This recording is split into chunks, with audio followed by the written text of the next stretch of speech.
ಕರ್ನಾಟಕದಲ್ಲಿ ಕೇರಳ ನಾಯಕರ ರಾಜಕಾರಣ ನಡೀತಾ ಇದೆ. ಅದರಲ್ಲೂ ರಾಜಧಾನಿ ಬೆಂಗಳೂರಿನಲ್ಲಿ ಕೇರಳ ನಾಯಕರ ಒತ್ತುವರಿ ರಾಜಕೀಯ ದೊಡ್ಡ ಮಟ್ಟದಲ್ಲಿ ಸದ್ದು ಮಾಡುತ್ತಾ ಇದೆ. ಯಲಹಂಕದ ಕೋಗಿಲು ಲೇಔಟ್ಗೆ ಕೇರಳ ನಾಯಕರ ದಂಡು. ಒತ್ತುವರಿ ಸ್ಥಳಕ್ಕೆ ಕೇರಳ ಶಾಸಕ ಮಾಜಿ ಸಚಿವ ಜಲೀಲ್ ಭೇಟಿ ಕೊಟ್ಟಿದ್ದಾರೆ. ಮತ್ತೊಂದು ಕಡೆ ಮಾಜಿ ಸಚಿವ ಸಿಎಂ ಇಬ್ರಾಹಿಂ ತಂಡ ಕೂಡ ಭೇಟಿ ನೀಡಿದೆ. ತೆರವು ಕಾರ್ಯಾಚರಣೆ ಸ್ಥಳದಲ್ಲಿ ಪರಿಶೀಲನೆ ನಡೆಸಿದ್ರು. ಸಿಎಂ ಇಬ್ರಾಹಿಂ ಮುಸ್ಲಿಮರ ಜೊತೆಗೆ ಚರ್ಚೆ ಮಾಡಿದ್ರು.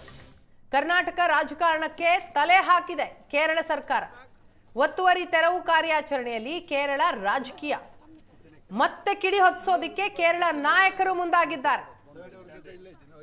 ಕೋಗಿಲು ಲೇಔಟ್ನಲ್ಲಿ ನಡೆದಿದ್ದಂತಹ ಒತ್ತುವರಿ ಕಾರ್ಯಾಚರಣೆ ರಾಜ್ಯ ಸರ್ಕಾರದ ವಿರುದ್ಧ ಕೇರಳ ಸಿಎಂ ಪಿಣರಾಯಿ ವಿಜಯನ್ ಟ್ವೀಟ್ ಕೂಡ ಮಾಡಿದ್ರು.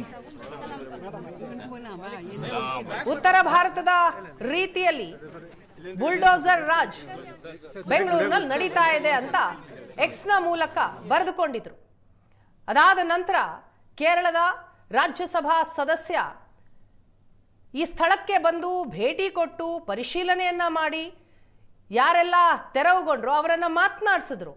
ಅದಾದ ನಂತರ ಈಗ ಕೇರಳ ಶಾಸಕ ಮಾಜಿ ಸಚಿವ ಜಲೀಲ್ ಕೂಡ ಭೇಟಿ ನೀಡಿದರು. ಮತ್ತೊಂದು ಕಡೆ ಸಿಎಂ ಇಬ್ರಾಹಿಂ ತಂಡ ಕೂಡ ಭೇಟಿ ನೀಡಿದೆ.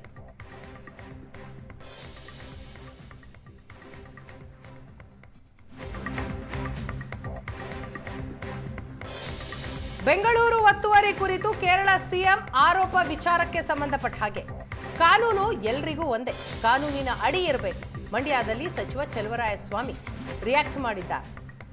ನಾವು ಕೇರಳಕ್ಕೆ ಹೋಗಿ ಮನಸ್ಸಿಗೆ ಬಂದ ಹಾಗೆ ಮಾಡೋಕ್ಕಾಗುತ್ತಾ? ಸಮುದಾಯದ ವಿರೋಧಿ ನಾವಲ್ಲ, ನಮ್ಮ ಪಕ್ಷದಲ್ಲಿ ಅನ್ಯಾಯ ಇಲ್ಲ.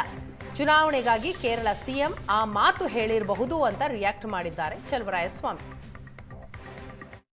ಎಲ್ರಿಗೂ ಒಂದೇ ಕಾನೂನು. ಇದು ಒಕ್ಕೂಟದ ವ್ಯವಸ್ಥೆನಲ್ಲಿ ಈ ರಾಜ್ಯದವರು ಇಲ್ಲಿರ್ತಾರೆ, ಆ ರಾಜ್ಯದವರು ಅಲ್ಲಿರ್ತಾರೆ, ಎಲ್ಲ ಕಡೆನೂ ಇದ್ದಾರೆ. ಬಟ್ ಆದರೆ ಅಲ್ಲಿ ಕಾರ್ಪೊರೇಷನ್ ಲೆವೆಲಲ್ಲಿ, ಆ ಕಾರ್ಪೊರೇಷನ್ ವ್ಯಾಪ್ತಿನಲ್ಲಿ ಈಗ ನಮ್ಮಿಂದ ಹೋಗಿ ಕೇರಳದಲ್ಲಿ ಮನಸ್ಸಿಗೆ ಬಂದಂಗೆ ಮಾಡಲಿಕ್ಕಾಗತ್ತಾ, ಅಥವಾ ತಮಿಳ್ನಾಡಲ್ಲಿ ಮಾಡಲಿಕ್ಕಾಗತ್ತಾ?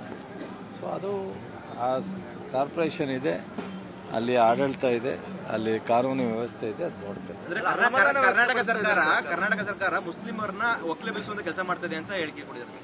ನಾವು ಯಾವುದೇ ಸಮಾಜದ ವಿರೋಧಿ ಅಲ್ಲ. ಕಾಂಗ್ರೆಸ್ ಸ್ಪಷ್ಟವಾಗಿ ತಿಳ್ಕೊಳ್ಳಿ. ಕಾಂಗ್ರೆಸ್ಸು ಎಲ್ಲ